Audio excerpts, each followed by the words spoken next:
Muhammad Hatta lahir di Bukit Tinggi, 12 Agustus 1902. Pria yang akrab disapa dengan sebutan Bung Hatta ini merupakan pejuang kemerdekaan RI yang kerap disandingkan dengan Soekarno. Tak hanya sebagai pejuang kemerdekaan, Bung Hatta juga dikenal sebagai seorang organisatoris, aktivis partai politik, negarawan, proklamator, pelopor koperasi, dan seorang wakil presiden pertama di Indonesia. Namun Indonesia tak bakal membahas profil perjuangan Bung Hatta yang penuh dengan keringat, darah dan pemikiran briliannya. Lebih santai, Indonesia mencoba mengulik dan menyajikan informasi seputar kisah cinta Bung Hatta. Bagaimana orang nomor 2 Indonesia itu menikahi anak dari mantan kekasihnya sendiri. Selengkapnya, mari saling menerima.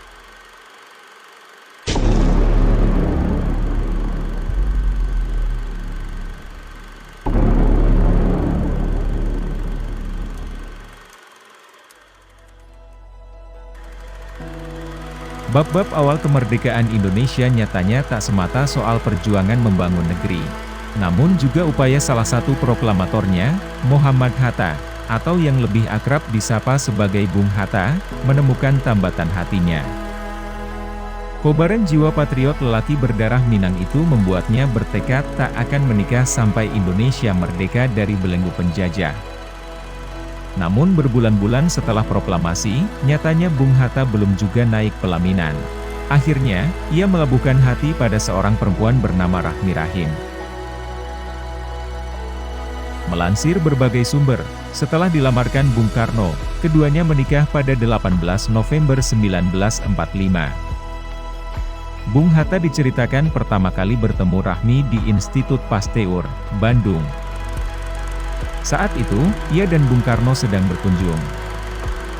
Meski hanya melihat sekilas, figur yang juga dikenal sebagai Bapak Koperasi Indonesia ini langsung tertarik pada Rahmi.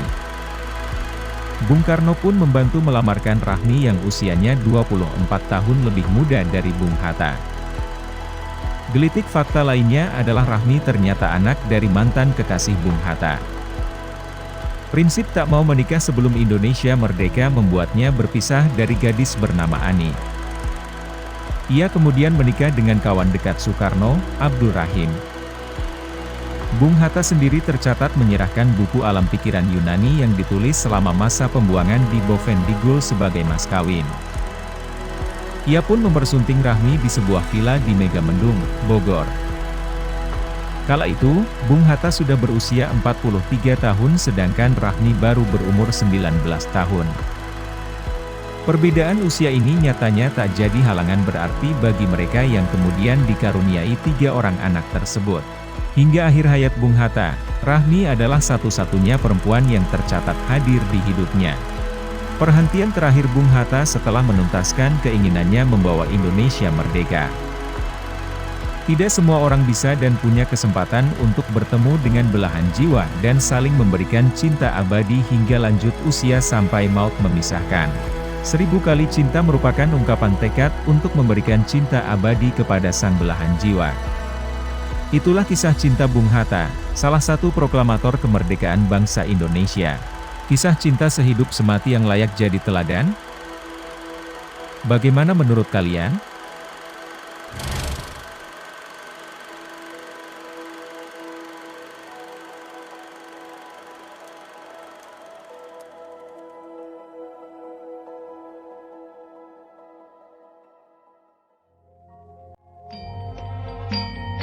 Sejatine mangabisi isih ana sarep. Babagan iki ora angel yen kabeh mau gelem belajar. Ana kidung ing kadang mati among tuwa ing kawasanira nganakaken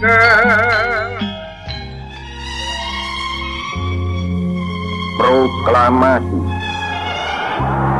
kami bangsa Indonesia terutama aspirasi rakyat untuk mengadakan reformasi di segala bidang kehidupan bangsa dan negara.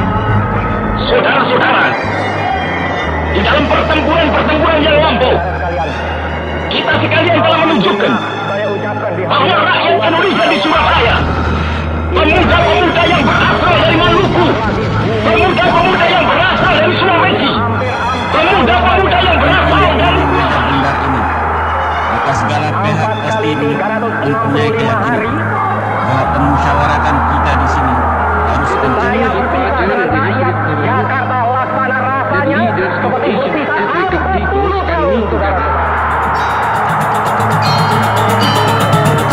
Kepada